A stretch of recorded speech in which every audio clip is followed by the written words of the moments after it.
주님의 이름으로 문안드립니다.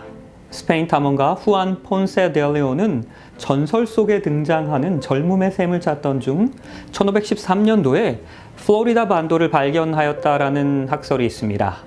사람들은 그 젊음의 샘물을 마시면 기적처럼 젊음이 회복된다라고 믿어져 왔습니다. 이러한 젊음의 샘이나 전설의 섬 아틀란티스와 같은 신비로운 장소를 발견하는 것은 참으로 흥미로운 일입니다. 우리는 성경의 진리만을 충실히 가르치는 올바른 교회를 발견할 때, 찾을 때 진정한 행복을 경험할 수 있습니다. 하나님께서는 이 시대를 위한 특별한 교회를 준비하고 계십니다. 수많은 교회들 가운데 어느 특정한 교회를 가는 것은 중요한 것입니까? 특별히 오늘날과 같이 온라인 비대면 예배가 활성화된 상황에서 우리는 반드시 교회에 가야만 합니까? 오늘 이 시간 말씀을 통해서 그 답을 찾게 되시기 바랍니다. 모이기를 패하는 어떤 사람들의 습관과 같이 하지 말고 오직 권하여 그날이 가까움을 볼수록 더욱더 그리해야 합니다. 교회에 모이는 이유는 하나님의 백성들이 함께 모여서 예배드리고 교제하며 온 세상에 복음을 전하기 위함입니다. 내가 이 반석 위에 내 교회 세우겠다라고 말씀하십니다. 우리가 교회에 가야 하는 이유는 하나님의 교회이기 때문입니다. 하나님께서 세우신 교회이기 때문입니다. 그러하기에 예수님께서도 이 공생애 가운데 매 안식일마다 교회에 충실하게 출석하셨습니다. 그리고 우리 모두가 이 교회의 일원으로 예수님의 모본을 따르기 원하십니다. 그리하여 온 유대와 갈릴리와 사마리아 교회가 평안하여 든든히 서갔습니다. 그리고 주를 경외함과 성령의 위로로 진행하여 그 수가 점점 더 많아지게 됩니다. 예수 그리스도께서 승천하신 후 이 교회의 수는 급격하게 증가합니다. 그리고 급격하게 성장했습니다. 하나님께서 빛과 축복을 온 세상에 전하는데 이 교회를 사용하셨습니다. 그리하여 주께서 구원받는 사람들을 날마다 이 교회에 더하게 하신 것입니다. 교단의 이름은 없었지만 제자들은 그리스도의 교회를 세우기 위하여 최선을 다했습니다. 그리고 사람들은 침례를 통하여 교회의 구성원이 되었습니다. 골로새서 1장 18절에서는 그리스도의 몸으로 묘사된 그 교회가 잘 조직되고 있는 것을 우리에게 보여줍니다. 집사와 장로가 세워졌습니다. 그리고 선교사들이 잘 교육받고 파송되었습니다. 예수 그리스도께서 이 교회의 설립자이신 것입니다. 사도 바울은 교회를 이렇게 표현합니다. 만일 내가 지체하면 너로 하여금 하나님의 집에서 어떻게 행하여야 할지를 알게 하려 함입니다. 이 집은, 이 교회는 살아계신 하나님의 교회입니다. 진리의 기둥과 터입니다. 성경은 하나님의 교회가 어떠한 전통이나 관습을 배우는 곳이 아닌 하나님의 진리를 가르치고 배우는 곳이다라고 이야기하는 것입니다. 온라인 비대면 예배가 활성화된 오늘날 많은 사람들이 꼭 교회에 나가야 합니까? 라고 질문하지만 우리가 이 교회에 참석해야 하는 몇 가지 중요한 이유를 발견할 수 있습니다. 이 교회는 하나님의 교회이기 때문입니다. 하나님의 집이기 때문입니다. 그리고 이 교회는 하나님께서 이 온 세상의 선교를 위하여 이 땅에 세우신 믿음의 공동체이기 때문입니다. 이 교회의 공동체와 조직은 복음을 더 효과적으로 잘 전할 수 있도록 도와주는 것입니다. 그리고 이 교회를 통해서 나뿐만이 아니라 다른 이들의 영적인 생활에까지도 도움이 될 수 있는 것입니다. 그러하기에 이 교회는 나뿐만이 아니라 우리를 위한 믿음의 공동체인 것입니다. 이에 대하여 계시록 12장은 다음과 같이 이야기합니다. 하늘에 큰 이적이 보입니다.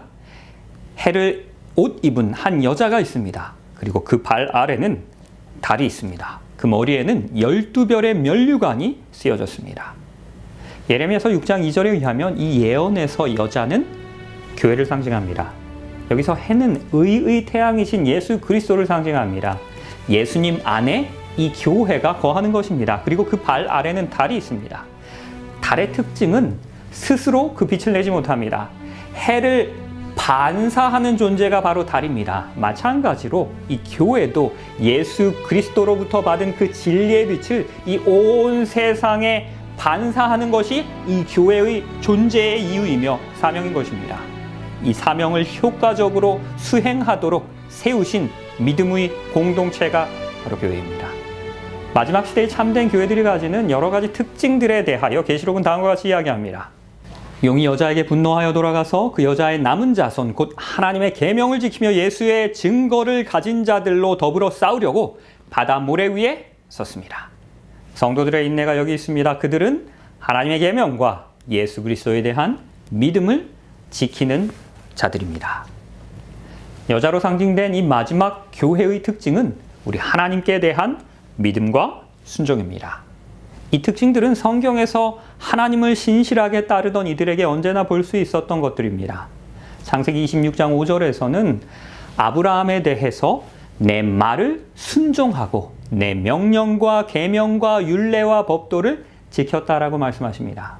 그러나 사탄은 이렇게 믿음을 지키려는 교회를 마지막 때에 핍박할 것이라는 것을 성경은 예언하고 있습니다. 용이 자기가 땅으로 내어 쫓긴 것을 보고 남자를 낳은 여자, 곧 교회를 박해합니다. 사탄은 예수님을 슬프게 하는 가장 효과적인 방법이 바로 이 교회를 공격하는 것이라는 것을 분명히 알고 있습니다. 그러하였기에 초대 교회는 사탄에 의하여 사용되어졌던 로마 캐톨릭에 의하여 크게 핍박을 받았습니다. 한 역사가 기록에 의하면 이 종교 박해로 인해서 중세시대에 5천만 명 이상의 사람들이 순교하였습니다. 이러한 박해는 하나님의 교회를 파괴하는 대신에 오히려 그 중세시대 교회를 성장시키는 촉매자가 되었습니다. 죽음으로 신앙을 지킨 그리스도인들의 모습은 매우 강력한 증언이 되어서 많은 사람들에게 좋은 선한 감화를 끼치게 되었습니다. 이로 인하여 더 많은 사람들이 교회에 참여하게 되었습니다. 초기 기독교 역사가 중에 한 명인 이 터툴리아는 순교자들의 피가 이 교회의 씨앗이 되었다라고 말했습니다. 핍박으로는 교회를 무너뜨릴 수 없다는 것을 깨달은 사탄은 그의 전술을 바꾸게 됩니다. 이제는 교회를 타락시키는 것으로 전략을 바꾸었습니다. 이로 인하여 교회 안의 배교와 몰락이 시작되게 된 것입니다. 사실 오늘날 많은 사람들은 교회에서 사람들에게 실망합니다. 목사에게, 장로에게, 집사에게 실망하여 교회를 떠나갑니다. 그러나 바로 이것이 사탄이 원하고 계획한 바입니다. 교회는 사람으로 이루어져 있는 곳이기 때문에 절대로 완벽하지 못합니다. 예수님은 마태복음 9장 13절에서 나는 의인을 부르러 온 것이 아니요 죄인들을 부르러 왔다라고 말씀하셨습니다. 이 교회는 죄인들을 위한 병원이라는 말이 있습니다. 비록 이 말씀이 비그리스도인다운 모습들에 대한 변명이 될 수는 없습니다. 하지만 어떠한 교회도 어떠한 사람도 완벽할 수 없다는 것을 우리에게 이해하도록 도와주는 것입니다. 그리고 우리가 기억해야 할 것은 그리스도인으로 부름을 받았다는 것은 다른 그리스도인들을 따르라고 부르신 것이 아닙니다. 예수 그리스도를 따르도록 우리를 부르신 것입니다. 예수님은 모든 것에 있어서 우리의 모본이 되십니다. 우리는 교회 안에서 어떤 사람을 보고 신앙을 하는 것이 아닌 하나님을 보고 신앙해야 합니다. 다른 사람들의 잘못된 모습으로 인하여 이 교회를 떠나고 등지는 것은 사탄이 원하고 사탄이 계획하는 바입니다. 그러하기에 사탄은 이 교회를, 목사를, 집사를, 장로들을 더 흔들려 할 것입니다. 그들로 하여금 우리가 더 많은 실망을 받게 하려 할 것입니다. 그래서 이 교회를 등지도록 하게 하려 할 것입니다. 그러나 우리가 기억해야 할 것은 이것입니다. 누가 어떻게 하여도 너희가 미혹되지 말라. 먼저 배교하는 일이 있고 저 불법의 사람 곧 멸망의 아들이 나타나기 전에는 그날이 이르지 아니할 것입니다. 기독교 역사의 첫 300여 년이 지난 후에 하나님의 말씀은 전통과 거짓된 가르침에 가려지게 됩니다. 중세의 핍박이 다시 시작되었습니다.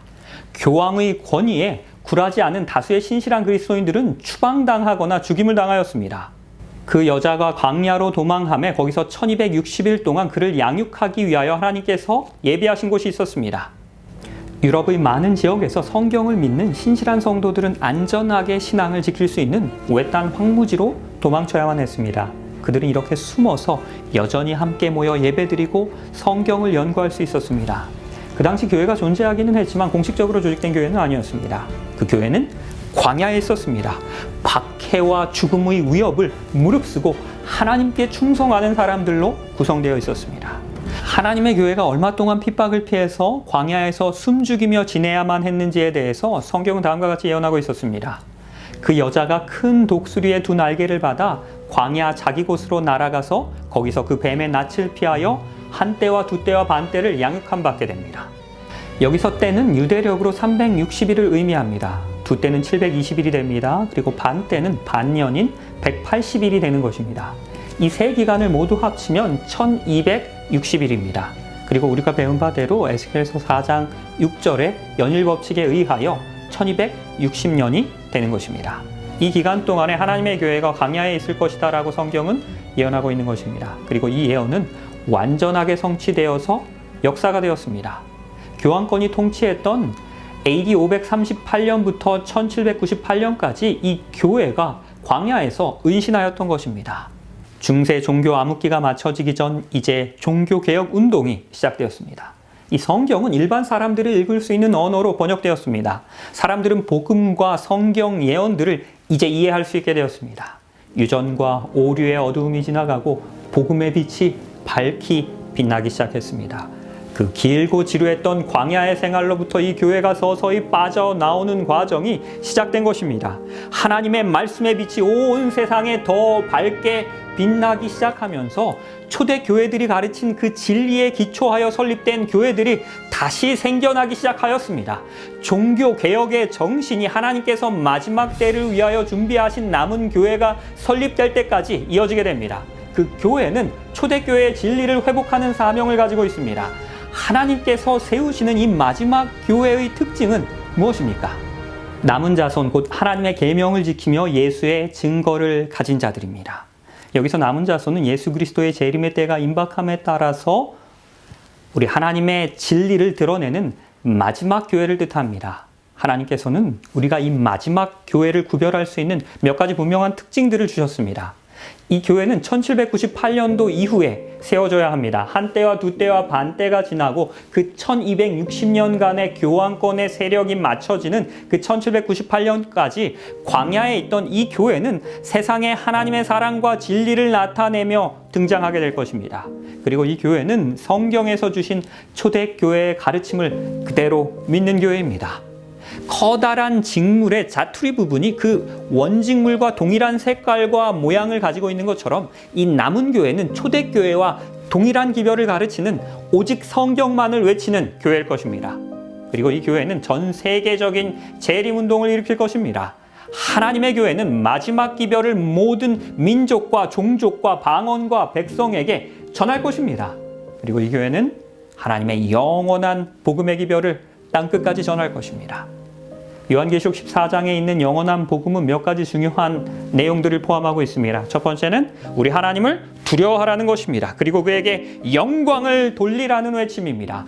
그 이유가 그의 심판하실 시간이 이르렀기 때문입니다. 그러하기에 이제는 하늘과 땅과 바다와 물들의 근원을 만드신 이 곧 창조주 하나님을 경배하라는 외침입니다. 그리고 바벨론이 무너졌다라는 짐승에게 경배하거나 이마에나 손에 표를 받지 말라라는 마지막 기별을 전하게 될 것입니다.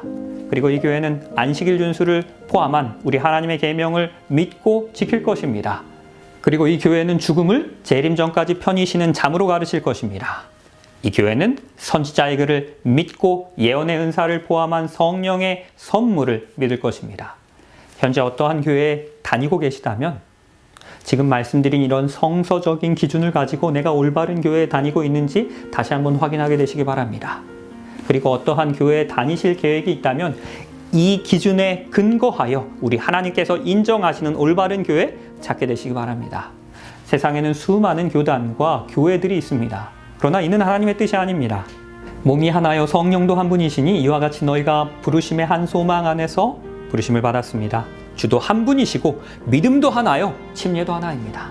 다양한 기별을 전하는 여러 교회들 대신에 하나님께서는 그분의 말씀으로 연합된 하나님의 백성을 모으기 원하십니다. 이 마지막 시대에 타락하고 혼탁한 종교의 상황을 가리켜서 바벨론이라고 말씀하십니다. 또 내가 들으니 하늘로부터 다른 음성이 납니다. 내 백성아 거기서 나와서 그의 죄에 참여하지 말고 그가 받을 재앙들 받지 말라. 교회라는 단어는 불러냄을 받은 자들이라는 뜻인 그리스어 에클레시아에서 유래되었습니다. 모든 교회는 하나님을 사랑하고 자신에게 주어진 그 진리의 빛에 충실하며 믿음 안에 행하는 그 구원받은 성도들의 모임인 것입니다. 또 이 우리에 들지 아니한 다른 양들이 내게 있어 내가 인도하여야 할 터이니 그들도 내 음성을 듣고 한 무리가 되어 한 목자에게 있으리라. 마지막 때가 다가올수록 예수님께서는 그분의 백성을 마지막 교회인 한 무리에 들도록 부르실 것입니다. 머지않아 세상에는 오직 두 개의 종교만 있을 것입니다. 한 종교는 예수 그리스도를 참으로 경배하고 따를 것입니다. 그리고 다른 한 무리는 사탄에 의하여 타락한 종교 권력을 순응하며 따르게 될 것입니다. 지금 이 시간 진리 가운데서 예수 그리스도를 따르며 이 마지막 남은 교회의 일원이 되라라는 그분의 부르심을 들을 때입니다.